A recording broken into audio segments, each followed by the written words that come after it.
بہت لوگ دیکھیں ایسے اہل اللہ بھی دیکھے ہیں میں نے کہ وہ زیادہ روتے دھوتے نہیں ہیں لیکن برائیوں سے بچے ہوئے ہیں.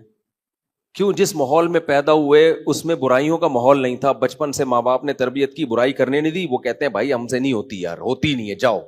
ہمارے حضرت فرمایا کرتے تھے یہ جو بدنظری ہے نا یہ انسان کی فطرت کے خلاف ہے. جب انسان صحیح ماحول میں بڑا ہوتا ہے نا تو اس کو غیر محرم عورت کو دیکھنا اس کے ضمیر پسند نہیں کرتا, اس کو اپنے اندر سے بو آتی ہے, اسمیل آتی ہے.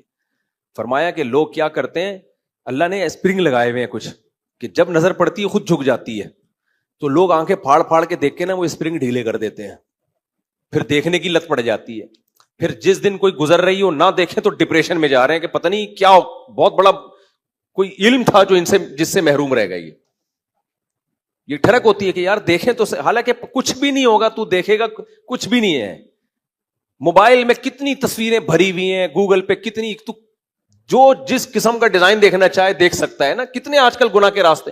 پھر بھی جو کوئی گزر رہی ہوگی نا آنٹی, جب تک ایک دفعہ دیکھ نہ لے اس کو چین نہیں آتا. کیا کر لیا بھائی تو نے اس کو دیکھ کے, کیا مل گیا تجھے؟ وجہ کیا ہے؟ دیکھ دیکھ کے عادت کس کی پڑ گئی ہے؟ دیکھنے کی. تو اس کا علاج کیا ہے بھائی؟ جو کام کرتے رہنے سے کرنے کی عادت ہوتی ہے, چھوڑتے رہنے سے چھوڑنے کی. بالکل وہی فارمولا ہے. جس وجہ سے لت پڑی ہے وہی چھوڑتا رہے گا تو شروع میں تکلیف ہوگی, اس کے بعد چھوڑنے کی عادت. پھر کوئی گزرے گی تو تیری نظر ہی نہیں اٹھے گی. جو آنکھیں پھاڑ پھاڑ کے دیکھ رہے ہوں گے تجھے ان پہ تعجب ہوگا, بھائی کیسے پاگل لوگ ہیں یار ٹھرکی, تجھے ان پہ تعجب ہوگا. سمجھ رہے ہو کہ نہیں سمجھ رہے ہو؟ دیکھو سچ بولتے رہنے سے سچ کی عادت پڑتی ہے, جھوٹ بولتے رہنے سے جھوٹ کی. پھر جب ایک دفعہ جھوٹ کی عادت پڑ جائے نا اس آدمی کے لیے, گالیاں دینے سے گالیوں کی عادت پڑتی ہے, اللہ بچائے. جب نہیں ہو تو پھر نکلتی نہیں ہے منہ سے, پڑ جائے تو پھر گالی روکنا بڑا مشکل ہوتا ہے. تو کسی بھی طرح سے اپنے آپ کو بھائی نیکی کا عادی بناؤ. تبھی دیکھو ہم کہتے ہیں نا اپنے بچوں کو غیر مسلم ممالک میں مت بھیجو. چھوٹے غیر مسلم کنٹریز میں مسئلہ کیا ہو رہا ہے, یہاں مسلم ممالک میں ہوتا یہ ہے کہ بچہ کبھی کفر کی بات سنتا ہی نہیں ہے, چاروں طرف وہ دیکھ رہا ہے اللہ رسول کی بات. چاہے مسلمان گناہگار بھی ہو, اسلام کے خلاف کوئی بات نہیں کرے گا. کوئی اس کے نماز پڑھتا دیکھ کر تعجب کا اظہار نہیں کرے گا. بچہ اسی ماحول میں یوز ٹو ہو جاتا ہے.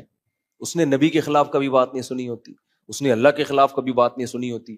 وہ اس نیکی کا عادی ہو جاتا ہے. وہ کہتا ہے بھائی سب کچھ چھوڑ سکتا ہوں, ایمان نہیں. لیکن غیر مسلم ممالک میں ہم تو اپنی آنکھوں سے دیکھ کر آئے ہیں. جو بچے اسلامی اسکولوں میں نہیں پڑھتے ان کی بات کر رہا ہوں, جو وہاں بھی جاپان اور امریکہ اور ان میں جو اسلامی اسکولوں میں, وہ تو پھر بھی ٹھیک ہے. اسلامی اسکولوں میں نہیں پڑھ رہے نا, وہ تو بیسیوں قسم کے لوگوں سے ان کا صبح شام واسطہ پڑ رہا ہے. ایک آدمی نے مجھے بتایا میں ملحد ہو گیا تھا, اسلام چھوڑ دیا تھا میں نے کہا کیوں بھائی؟ کہہ رہا میں چائنا میں رہتا تھا, میں نے نماز ایک دن پڑھ رہا تھا, ایک چائنیز آیا اور کہا یہ تم کیا کر رہے ہو؟ میں نے کہا نماز پڑھ رہا ہوں میں. کہہ رہا ہم ہمیشہ پاکستان میں پڑھتے تھے تو لوگ دم کرواتے تھے آ کے, یار نمازی ہے چلو یار. کہہ رہا وہ چائنا والا, کہہ رہے کیوں کیا کر رہے ہو؟ میں نے کہا بھائی اللہ کی عبادت. اس نے کہا اللہ کیا ہوتا ہے؟ میں نے کہا اللہ جس نے پیدا کیا. کہتے ہیں اس کی کیا دلیل ہے تمہیں اللہ نے پیدا کیا ہے؟ کہہ رہے میں نے کہا بھائی اور کس نے پیدا کیا؟ کہہ رہے خود بخود ہوا ہے یہ سب کچھ. اب کہتے ہیں ہم نے کبھی یہاں تو سنا نہیں تھا یہ سب باتیں. تو اتنے لوگوں نے اس قسم کی باتیں کی. کہہ رہے میرے دل میں وسوسے آنا شروع ہو گئے. پھر وہ ڈاروین کی تھیوری, یہ ایک سیل بنا تھا, پھر ٹوپی ڈرامے جو یہ گھماتے ہیں یہ لوگ فضول بکواس, کہ وہ جب پوچھو نا بندر سے ایک دم سے انسان کیسے بن گیا, بیچ کی نسلیں کہاں غائب ہو گئیں. ابے وہی بات ہے نا, ایوالو ہوئے ہیں تو آہستہ آہستہ ہوئے ہوں گے نا. کچھ انسان بن چکے ہوں گے, کچھ ابھی بننے والے ہوں گے, یا سارے اکٹھے ہی ایک دم انسان بن گئے. تو بیچ کی نسلیں مارکیٹ سے شارٹ کیسے ہو گئی, اس کا ان کم بختوں کے پاس کوئی جواب نہیں ہے. کہتے ہوئے ایک بڑا ڈیزاسٹر ہوا ہے, کوئی حادثہ ہوا ہے کہ بیچ کی ہزاروں نسلیں ایک دم سے دھماکے سے کچھ ہو گئی. کوئی جواب نہیں ہے ان کم بختوں کے پاس. تو پھر نر مادہ کیسے بن گئے ایوالو ہو کے؟ میاں بیوی کا ملاپ ہوتا ہے, مرد عورت کا ملاپ ہوتا ہے. ملاپ اولاد پیدا کرنے کے لیے تھوڑی ہو رہا ہوتا ہے, وہ تو اپنی خواہش پوری کر رہے ہیں, نتیجے میں اولاد. یہ اتنا زبردست اتفاق بھی ایوالو ہو کے ہو گیا. تو کوئی جواب نہیں ہے کم بختوں کے پاس. ایک نے ایسی کم بختی کی ہے, اللہ کے وجود کی ایک بہت بڑی دلیل پتہ ہے کیا ہے؟ کہ ہر جانور میں ایک الگ ڈیفنس سسٹم اللہ نے لگایا ہوا ہے. یہ بڑی دلیل ہے کہ فطرت نے اتنی ذہین کیسی تھی کہ کچھ مینڈک ہیں جن کے رنگ ہرے ہوتے ہیں کیونکہ وہ ہرے پتوں میں ہوتے ہیں، اس سے ان کا دشمن ان کو پہچان نہیں پاتا. کچھ میں اللہ نے زہر رکھا ہے. یعنی جتنا سست جانور ہوگا اتنا ڈیفنس کا نظام اس کا اتنا اچھا ہوگا، کیونکہ سست ہے اس کو تو سب کھائیں گے. اب دیکھو کچھوا سست ترین جانور ہے. دنیا کا سست ترین جانور کون سا ہے؟ کچھوا ہے.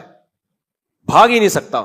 واکنگ پہ نکلے گا نا تو آدمی کہتا ہے تو اپنی جگہ کہے میں خود کام نمٹا کے آ جاتا ہوں، تو مجھے بتا تو نے کیا لینے جانا ہے دکان سے. ایسے سست چلتا ہے اور کمزور بھی ہے. تو اس کو تو ساری دنیا کھا جاتی، سارے جانور کھا جاتے، لیکن اللہ نے اس کو اتنی اوپر اس کی پلیٹ رکھ دی ہے، اتنا مضبوط خول بنا دیا ہے کہ آپ کوئی بھی شیر جائے اس کو کھانے کے لیے، لومڑی جائے، کتا جائے، اب بھاگ تو سکتا نہیں ہے وہ. تو کچھوا کیا کرتا ہے؟ اپنے آپ کو اس پلیٹ کے اندر چھپا لیتا ہے اور پلیٹ کو نیچے چپکا دیتا ہے.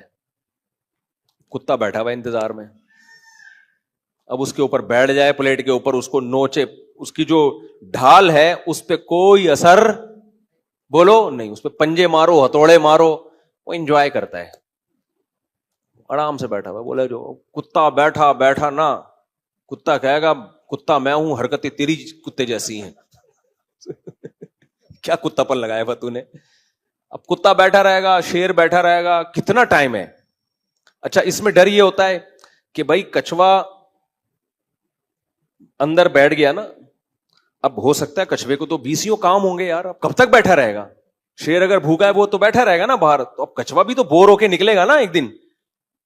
بھائی آپ قلعے کا محاصرہ کر لیتے ہیں فوجی لوگ، تو ایک وقت آتا ہے وہ اندر جو لوگ ہیں تنگ آ کے بولتے ہیں اب گرفتاری دے دو یار، ہم ساری زندگی یہیں تھوڑی گزاریں گے. ہر ایک کی ایک ایج ہوتی ہے نا، 10 سال تھوڑی قلعے میں محصور ہو کے رہیں گے. تو کچھوے کو اللہ نے عمر اتنی لمبی دے دی ہے. میں نے تنزانیہ میں 300 سال پرانے کچھوے دیکھے ہیں، جس پہ یونائٹڈ نیشن نے ان کی عمریں لکھی ہوئی ہیں کہ 300 سال پرانا. اتنے پرانے کچھوے، اتنی لمبی عمریں ہوتی ہیں ان کی. تو اللہ نے عمر اتنی لمبی دے دی کہ شیر اب بیٹھا ہوا انتظار کرے گا. شیر بولے گا یار میں 20 سال 10 سال 15 سال دنیا میں لے کے آیا ہوں، اس کمبخت کے انتظار میں میرے 2-4 سال گزر گئے، میری زندگی تو آدھی زیادہ ختم، اور یہ کمبخت. کچھوا کہے گا میں تو 300 سال تک رہوں گا، میرے پاس ٹائم بہت ہے. اس کو عمر بھی اتنی، اس کو جلدی ہے ہی نہیں کسی کام میں. کہے گا کوئی بات نہیں یار، زندگی کے 2-4 دن اگر کم بھی ہو گئے تو میری صحت پہ کوئی فرق بولو نہیں پڑے گا. اب یہ ساری اس بات کی دلائل ہیں کہ یار اس کو نظام کو کسی نے بنایا ہے. فطرت نے خود تو نہیں کر دیا کہ جس بیچارہ سست ہے تو اس کو خول دے دو، اس کو دوسرا اپنی نسل بچانے کا کوئی اور ٹیکنیکل طریقہ دے دو، عمر بھی لمبی کر دو، جلد بازی نہیں ہو اس کو کہ وہ شیر کی عمر کم ہے، ٹائم کم ہے اس کے پاس، وہ پھر تھوڑی دیر انتظار کرتا ہے، بولتا ہے میرے دنیا میں اور بھی کام ہے. صحیح ہے نا؟ تو نکل جاتا ہے وہاں سے، کہتا ہے تو چھوڑ دے. جب وہ کچھوا پھر بھی آرام سے اندر پڑا رہتا ہے، کیونکہ شیر پیچھے مڑ کے دیکھتا ہے کہ میرے جانے کے بعد دیکھنا منڈی نکالے گا، یہ جیسے نکالے گا حملہ کروں گا. کچھوا کہتا ہے تو جا. شیر چلا جائے گا، کچھوا اگلے دن منڈی نکالے گا، بولے گا یار میرے پاس نہیں ہے، میرے پاس بہت. پھر تھوڑا سا جائے گا یوں کر کے، پھر دیکھے گا کوئی چیتا آ رہا ہے، چلو پھر بیٹھ گیا آرام سے.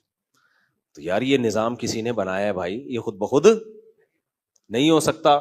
تو اس کا ان کمبختوں کے پاس کیا جواب ہے؟ کہہ رہے ہیں ایکچولی ہوا یہ تھا کہ نسلیں تباہ ہو رہی تھی، تو جن کا اتفاق سے جن کا ایسا سسٹم تھا وہ بچ گئے، جن کا ایسا سسٹم نہیں تھا وہ. بھائی آپ ٹوپی کرا رہے ہو، صحیح ہے نا؟ خدا کے انکار کے لیے بہت حد سے کراس کر رہے ہو آپ. مور کے جو اتنے خوبصورت پر ہیں، یہ ایوالو ہونے کا نتیجہ. دنیا میں مور ہی کیوں پر پھیلا کے گھومتا ہے، ناچ دکھاتا ہے، اپنے پروں کی نمائش کرتا ہے؟ کوئی اور پرندہ اس طرح سے نمائش کیوں نہیں کرتا؟ فطرت نے اس کو جب اتنے خوبصورت پر دیے، دماغ وہ ذہانت تھوڑی ہے جو انسانوں کی ہے، فطرت نے اسی میں یہ دکھایا کہ اپنے پر ایسے گھما کے لوگوں کو تو دکھانا، تاکہ تیرے کلر کو دیکھ کر وہ کہیں کہ یہ پینٹنگ کسی نے کی ہے، یہ پینٹر کا کمال ہے، یہ پینٹنگ کروڑوں سال میں بھی آٹومیٹیکلی نہیں ہو سکتی. تو مور کی تو ساڑی نما ایسے پیچھے وہ جھالر گھوم چلتی ہے اور پھر ایسے پر لگا کے دکھاتا ہے، یوں گھومتا ہے. ہمارا مور دیکھ لیا کرو صبح ایسے یوں کر کے یوں، اور ایسا مور اسٹائل کرتا ہے، میں کہتا ہوں 1 مور، ایک اور دفعہ دکھائیے اپنا اسٹائل جو ہے نا. پھر وہ یوں کرتا ہے ایسے کر کے، پھر ایسے پر اتنے خوبصورت اس کے کھلتے ہیں. تو بھائی یہ فطرت کی عکاسی ہے. تو خیر ہم کہاں سے کہاں چلے گئے. تو وہ دیکھو وہ چائنا میں جب چاروں طرف اوٹ پٹانگ باتیں سن رہا ہے بیکار قسم کی, خدا کو کس نے بنایا, پھر خدا, تو وہ کہتے ہیں میں تو پاگل ہو گیا, میں نے نماز ہی چھوڑ دی, ایسے وسوسے آئے. خیر اللہ نے اس کو پھر ہدایت دی دوبارہ. تو اسی وجہ سے بہت زیادہ اس کا علماء اہتمام کرتے ہیں, بھائی بچے کو ماحول کیا دو, دینی ماحول, وہ چاروں طرف بات ہی اچھی سنے, سچ کی بات, اللہ رسول کی بات, ماں باپ کی اطاعت کی بات. اور میں بار بار جو کہتا ہوں کہ اپنے جلدی شادیاں کرو, بچے پیدا کرو, پھر اپنے بچوں کے سامنے اپنے ماں باپ کی خدمت کرو, تاکہ بچے یوز ٹو ہو جائیں کہ یار کلچر ہے ہمارا, میرے باپ اپنے باپ کی خدمت کرتا ہے تو ہمیں اپنے باپ کی خدمت کرنی پڑے گی. پریکٹیکلی زبانی تقریروں سے تھوڑی ہوتا ہے, اس کو وہ ماحول دے دو, ایسا ماحول دے دو, یعنی ماحول کا مطلب عمل کر کے دکھاؤ. دیکھو فوج میں جب ٹریننگ دیتے ہیں تو کیا ترغیبیں دیتے ہیں؟ دنیا کی کسی آرمی میں دیکھا کہ آفیسر ترغیب دیتا ہو کہ دیکھو تم سب نے کل صبح اٹھ کے 1 گھنٹہ جاگنگ کرنی ہے, 1 گھنٹہ واکنگ کرنی ہے, 20 ڈپس نکالنے ہیں, اور اتنی دفعہ اٹھک بیٹھک کرنی ہے, ٹھیک ہے, کل سے آپ لوگ شروع کر دینا, اپنا خیال رکھنا, تاکہ جب ٹریننگ اس طرح سے ٹریننگ ہو تاکہ جب جنگ ہو تو پھر ہم اس میں لڑ سکیں. ایسا نہیں ہوتا بھائی, وہ اگلے دن آئے گا ٹھڈے مار کے اٹھائے گا, تیرا باپ بھی دوڑے گا, وہ دوڑوائے گا پریکٹیکلی, سمجھتے ہو, کہے گا ہم نے NCC کی ٹریننگ کی ہے کالج میں, پہلے ہوتی تھی, جنرل مشرف کے دور میں ختم ہو گئی, وہ ایک ہی ڈھنگ کا کام کالجوں میں ہوتا تھا, وہ بھی ختم. تو اس میں 20 دن فوجی ٹریننگ کرواتے تھے. کوئی صوبے دار میجر ہمارے آفیسر تھے, وہ بچوں کو نا, ہمیں کالج کے لڑکوں کو, وہ بھائی ہم نے جو ٹھڈے کھائے ہیں نا ان سے ہمیں یاد ہے, بیٹھے ہوئے تمیز سے انجوائے کرنے, اٹھو دوڑو. کیوں دوڑے, ابھی تو دوڑ کے بیٹھے تھے, کوئی کیا کرنا ہے, جب دوڑنے کا ٹائم آگا دوڑ لیں گے. نہیں بھائی دوڑو, دوڑے تگڑ تگڑ تگڑ تگڑ تگڑ, لیٹ جاؤ کرالنگ کرو, ٹھیک ہے نا بھائی, بتا دو ایسے کرالنگ ہوتی ہے, ہم خود کر لیں گے. اگر ابھی کوئی انڈیا حملہ تھوڑی کر رہا ہے پاکستان پہ, ہمیں بتا دو ہم کر لیں گے. نہیں بھائی ایسے تھوڑی ہوتا ہے, ابھی تیرا باپ بھی کرے گا, ابھی کر رہے ہو, صحیح ہے نا. پریڈ کرو, پریڈ ہمیں, مجھے بڑی اچھی پریڈ آتی ہے, مجھے پریڈ جو فوجیوں والی پریڈ ہے نا, بالکل پاؤں سے پاؤں ملا کر میرا شمار اچھی پریڈ کرنے والوں میں ہو گیا تھا. یعنی اس کے جو ہے نا ہوتا ہے بڑا, مجھے وہ جو ہمارے آفیسر تھا, جو بھی ٹیچر تھے, ہمیں ٹریننگ کر رہے تھے, بڑی زبردست پریڈ, ہم لوگ بالکل پاؤں سے, جیسے یہ پریڈ نہیں ہوتی ایسے ٹھک ٹھک ٹھک, وہ دائیں مڑ بائیں مڑ پورا سیکھا ہوا ہے ہم نے 20 دن میں. تو وہ یہ نہیں کہ ایسے دائیں مڑنا ہے ایسے بائیں مڑنا ہے, اور پہلے سیدھا ہاتھ پاؤں آگے کرنا ہے, پھر الٹا ہاتھ, اور دیکھنا جب وہ اس کا سیدھا پاؤں ہو تو تم بھی اپنا ہی سیدھا, ایسا نہ تم الٹا نکال رہے ہو آگے. چلو ٹھیک ہے, یہ ہو گئی, یہ کر لینا 20 دن. کوئی کرے گا بھائی, کان پکڑ کے نا کروایا جاتا ہے. فوج میں بھی ایسا ہی ہے, دوڑوایا جاتا ہے, ٹریننگ دی جاتی ہے, ٹھڈے مارے جاتے ہیں, اس کے بعد جا کے پھر بھی پریکٹس ہوتی رہتی, فرضی جنگیں مسلط کی جاتی ہیں, اس کے بعد جا کے انسان اس قابل ہوتا ہے کہ جنگ ہو تو وہ کچھ کر سکے. اگر ترغیبات دیتے تو نہیں ہوتا, تو یوز ٹو کرنا پڑتا ہے. سمجھتے ہو گے نہیں سمجھتے؟ تو اپنے آپ کو عادت ڈالنے کے لیے روزے کی, نماز کی, تلاوت کی ماحول بناؤ, اور عادت ڈالو کسی بھی طریقے سے, جرمانے لگا لگا کے عادت ڈالو کہ میری اگر فرض چھوٹ گئی, ناشتہ گول, ناشتہ نہیں کروں گا. سمجھتے ہو؟ جس دن فرض چھوٹی اس دن ناشتہ نہیں, عادت پڑے.